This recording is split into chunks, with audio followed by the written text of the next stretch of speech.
নমস্কাৰ বন্ধু বান্ধৱীসকল, আৰু এটা ৰেচিপি ভিডিঅ' লৈ আকৌ আহিছোঁ আপোনালোকৰ সন্মুখলৈ। আশা কৰোঁ আপোনালোক ভালেই আছে, সুস্থ আছে, আমাৰো ভালেই। আহক আজি ৰেচিপিটোলৈ আগবাঢ়োঁ। আজি মই ভাত কেৰেলাৰ এটা ৰেচিপি বনাবলৈ লৈছোঁ। ভাত কেৰেলা মই 4টা লৈছোঁ। ভাত কেৰেলাকেইটা মই এতিয়া ভালদৰে বাকলি গুচাই ল'ম। বাকলি গুচোৱাই হোৱাৰ পিছত মই এনেদৰে এখন পিহনাত মই পিচি ল'ম। কোমলীয়া হ'লে মানে ভাতকেৰেলাটো যদি কোমলীয়া হয় তেতিয়া বেছি ভাল হয় পিচিবলৈ, আৰু বুঢ়া হ'লেও কোনো কথা নাই, আপোনালোকে গুটিবিলাক উলিয়াই ল'ব পাৰে।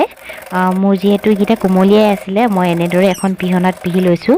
আৰু সদায় চব্জি কৰি বা তৰকাৰী কৰি বা পুৰ দি বনাই খাই আমনি লাগে নহয় জানো, সেইকাৰণে মই আজি অন্য ধৰণে বনাম বুলি ভাবিছোঁ। আৰু এনেদৰে মই পিহা হৈ গ'ল। মই এইফালে লৈছোঁ কেঁচা জলকীয়া 2টা, শুকান জলকীয়া 1টা, পিঁয়াজ 1টা কাটি লৈছোঁ, আদা ৰচুন থেতেলিয়াই লৈছোঁ, আৰু এটা পকা বিলাহী কাটি লৈছোঁ। এইফালে মই এখন গৰম কেৰাহীত মিঠাতেল ব্যৱহাৰ কৰিছোঁ। মিঠাতেলটো আপোনালোকে নিজৰ জোখমতে দিব পাৰে। মই মোৰ জোখতে দিছোঁ, আৰু তেল গৰম হোৱাত মই তাতে দি দিছোঁ পাঁচফোৰণ কেইটামান দিছোঁ। আপোনালোকে ইয়াতে তেজপাতো দিব পাৰে, মই দিয়া নাই। এতিয়া মই তাতে শুকান জলকীয়াটো লৈছিলোঁ, শুকান জলকীয়াটো দি দিছোঁ। শুকান জলকীয়া দিওঁতে এটা কথা চাব, যাতে জলকীয়াটো ফালি দিব, নহ'লে ফুটিবও পাৰে। তাতে দি দিলোঁ মই সেই আপোনালোকক দেখাইছিলোঁ যে পিঁয়াজ আৰু আদা ৰচুন থেতেলিয়াই লৈছিলোঁ, সেইখিনি গোটেইখিনি একেলগে দি দিছোঁ। দিয়াৰ পিছত মই অলপ সময় ভাজিম, যেতিয়ালৈকে আদা ৰচুনৰ যে কেঁচা গন্ধটো যোৱালৈকে। বেছিকৈ দেৰি গ'লেও বেয়া লাগিব, কাৰণ এইখন অলপ মানে চব্জিখন প্ৰথমে শুকানকৈয়ে বনাব লাগিব। এতিয়া দেখিলোঁ যে ইয়াৰ পৰা তেলটো ভালদৰে, পিঁয়াজৰ পৰা তেলটো ওলাইছে। এতিয়া মই কাটি লৈছিলোঁ যে বিলাহীটো মই তাতে দি দিম আৰু ভালদৰে লৰাই দিম।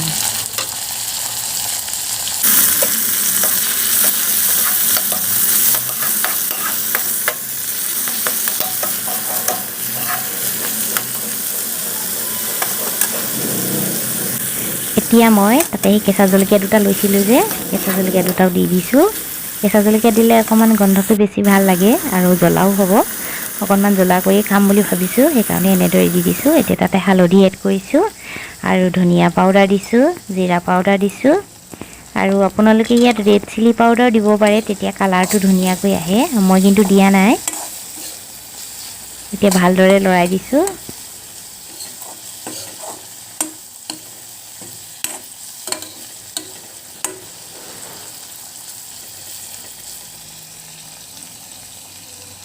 এয়া মই অলপ সময়ৰ কাৰণে থৈ দিম এনেদৰে ভালদৰে সিজিবলৈ। এয়া প্ৰায় সিজি গৈছে।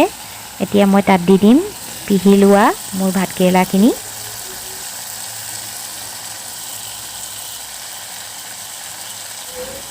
আৰু এটা কথা, আপোনালোকে ভাত কেৰেলাৰ লগতে আলু এটাও দি দিব পাৰে, এনেদৰে পিহি ল'ব। মই কিন্তু দিয়া নাই। আলু দিলে তাৰ টেষ্টটো বেলেগ হয়, আৰু অকল ভাত কেৰেলা দিলেও তাৰ টেষ্টটো বেলেগ হয়। মই আজি অকল ভাত কেৰেলাৰ মানে জুতিটোৱে ল'ব বিচাৰিছোঁ, সেইকাৰণে এনেদৰে দিছোঁ। আপোনালোকে ইচ্ছা কৰিলে আলুও দি দিব পাৰে, কিন্তু আলুখিনি এনেকৈ পিহি ল'ব।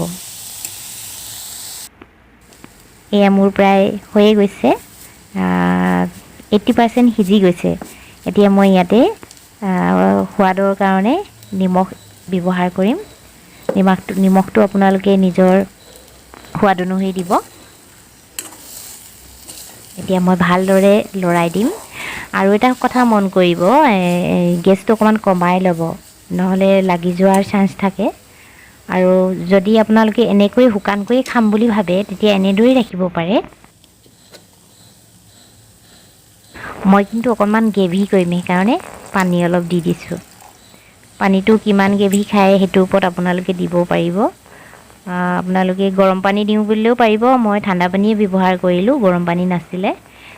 কোনো কথা নাই, ঠাণ্ডা পানী দিলেও যিহেতু এইখিনি গৰমেই হৈ আছে, চব্জিখিনি সোনকালে উতল আহিব। এতিয়া মই ভালদৰে লৰাই দিম, আৰু অলপ সময়ৰ কাৰণে ঢাকন মাৰি থৈ দিম।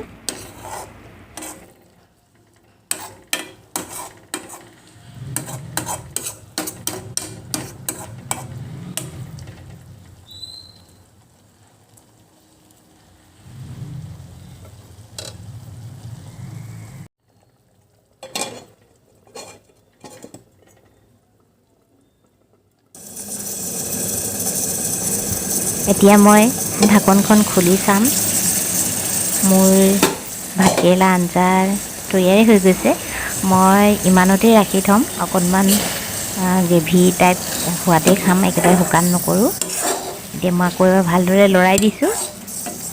তাৰপিছতে গৰমে গৰমে পৰিৱেশন কৰিম। আপোনালোকে ভাতৰ লগত বা ৰুটিৰ লগতো এনেদৰে খাব পাৰে। এয়া মোৰ তৈয়াৰ হৈ গ'ল ভাতকেৰেলাৰ তৰকাৰী।